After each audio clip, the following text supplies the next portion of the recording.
মধ্যপ্রাচ্যের আকাশে যুদ্ধের ধোঁয়া ঘন হচ্ছে।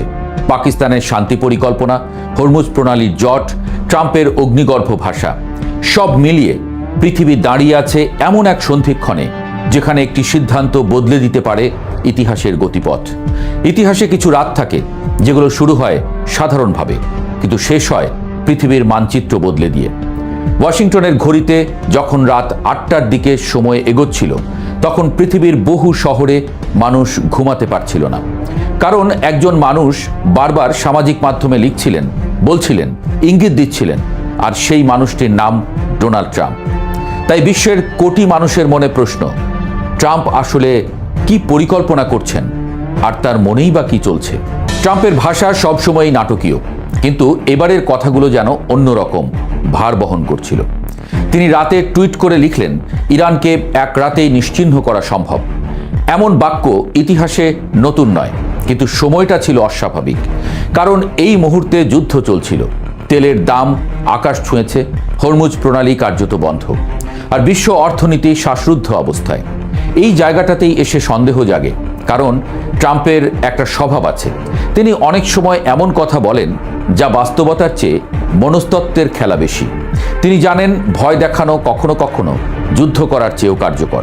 মধ্যপ্রাচ্যের যুদ্ধ সাধারণ কোনো আঞ্চলিক সংঘাত নয়, এটি এমন এক দাবার বোর্ড যেখানে প্রতিটি ঘুঁটি নড়লে পৃথিবীর অন্য প্রান্ত কেঁপে ওঠে। হরমুজ প্রণালী সেই দাবার বোর্ডের কেন্দ্রবিন্দু। বিশ্বের প্রায় 1/5 জ্বালানি এই সরু জলপথ দিয়ে চলাচল করে। সেটি বন্ধ মানে শুধু যুদ্ধ নয়, বিশ্ব অর্থনীতির হৃদস্পন্দন ধীর হয়ে যাওয়া। এই অবস্থায় পাকিস্তান এগিয়ে এলো মধ্যস্থতাকারী হয়ে। তাদের পরিকল্পনা ছিল 2 ধাপে, প্রথমে যুদ্ধবিরতি, তারপর স্থায়ী চুক্তি, যার নাম দেওয়া হয়েছিল সম্ভাব্য ইসলামাবাদ চুক্তি। শান্তিপূর্ণ, যুক্তিসঙ্গত, আর পৃথিবীর মানুষও আশার আলো দেখতে শুরু করেছিল।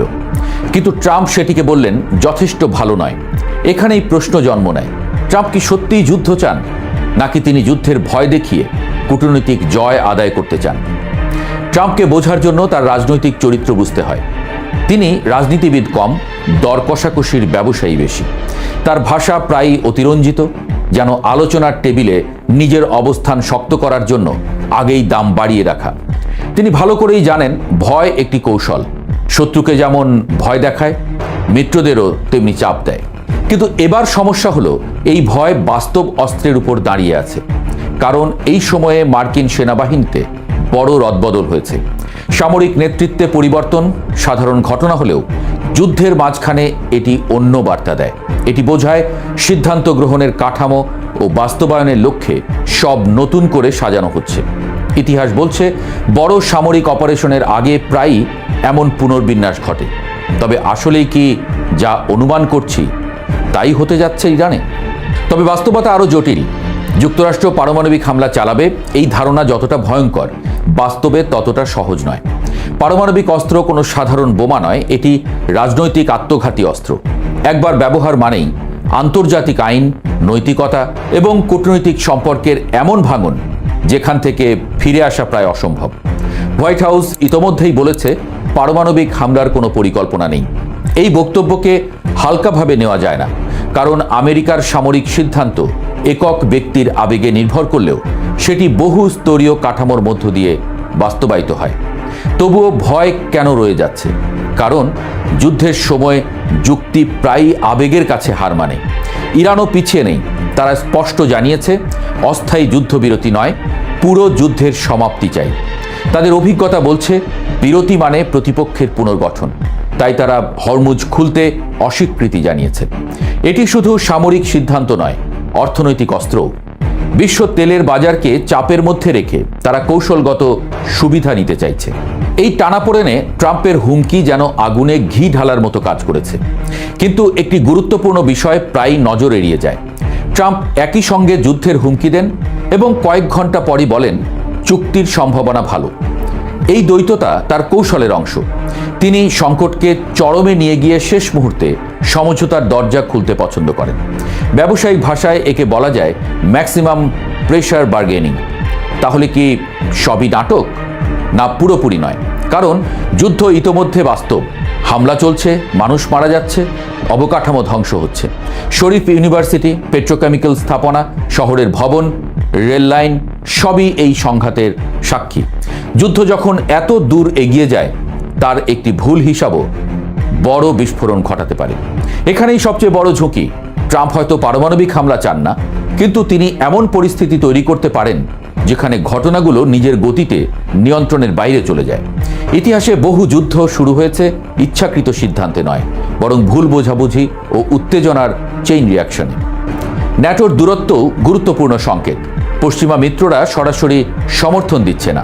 এর অর্থ যুক্তরাষ্ট্র যদি বড় আকারে হামলা চালায়, তবে সেটি অনেকটাই একক সিদ্ধান্ত হয়ে দাঁড়াবে। আন্তর্জাতিক বৈধতার প্রশ্ন তখন সামনে আসবে। আর আন্তর্জাতিক আইন, বেসামরিক অবকাঠামো ধ্বংস করলে সেটি যুদ্ধাপরাধ হিসেবে বিবেচিত হতে পারে। এই সতর্কতাও ইতোমধ্যেই উচ্চারিত হচ্ছে। ফলে সামরিক সিদ্ধান্ত এখন শুধু যুদ্ধক্ষেত্রের নয়, আদালতের ইতিহাসেও লেখা হতে পারে। এই অবস্থায় ট্রাম্প যেন দুই রাস্তার মাঝে দাঁড়িয়ে আছেন। একদিকে সামরিক শক্তি প্রদর্শনের মাধ্যমে দ্রুত জয় দাবি করার প্রলোভন, অন্যদিকে দীর্ঘমেয়াদী রাজনৈতিক মূল্য, যা আমেরিকার বৈশ্বিক ভাবমূর্তিকে ক্ষতিগ্রস্ত করতে পারে। বিশ্ব এখন অপেক্ষা করছে তিনি কোন পথ বেছে নেবেন। সম্ভবত সবচেয়ে বাস্তব উত্তর হলো, ট্রাম্প হামলার হুমকি ব্যবহার করছেন চাপ তৈরির জন্য। তিনি জানেন যুদ্ধ যত দীর্ঘ হবে, অর্থনৈতিক চাপ তত বাড়বে, আর সেই চাপ শেষ পর্যন্ত সবাইকে আলোচনার টেবিলে আনবে। কিন্তু বিপদ এখানেই, যখন কেউ বারবার আগুনের কথা বলে, একসময় আগুন সত্যিই জ্বলে উঠতে পারে। অনেকটা সেই রাখাল আর বাঘের গল্পের মতো। ইরানের এক তরুণের কথায় পুরো পরিস্থিতির সারাংশ ধরা পড়ে। আমরা সাধারণ মানুষ কিছুই করতে পারি না, ট্রাম্পকে তো থামাতে পারবো না। এই বাক্যটি শুধু ইরানের নয়, এটি আজকের বিশ্বের বাস্তবতা। কোটি মানুষের ভবিষ্যৎ নির্ভর করছে কয়েকজন নেতার সিদ্ধান্তের উপর। তাই প্রশ্নটি এখনো খোলা রয়ে গেছে। ট্রাম্প কি সত্যিই হামলা চালাবেন? সম্ভবত তিনি চান সবাই বিশ্বাস করুক তিনি পারেন, কারণ সেই বিশ্বাসই তার সবচেয়ে বড় অস্ত্র। কিন্তু ইতিহাস শেখায়, যখন বিশ্ব মনে করে সবই ব্লাফ, তখনই কখনো কখনো বাস্তব বিস্ফোরণ ঘটে। আজ পৃথিবী সেই অনিশ্চয়তার মধ্যেই দাঁড়িয়ে। রাত নামছে, ঘড়ির কাঁটা এগোচ্ছে, আর বিশ্ব অপেক্ষা করছে এটি কি শুধু আরেকটি রাজনৈতিক নাটক, নাকি ইতিহাসের নতুন অধ্যায়ের সূচনা।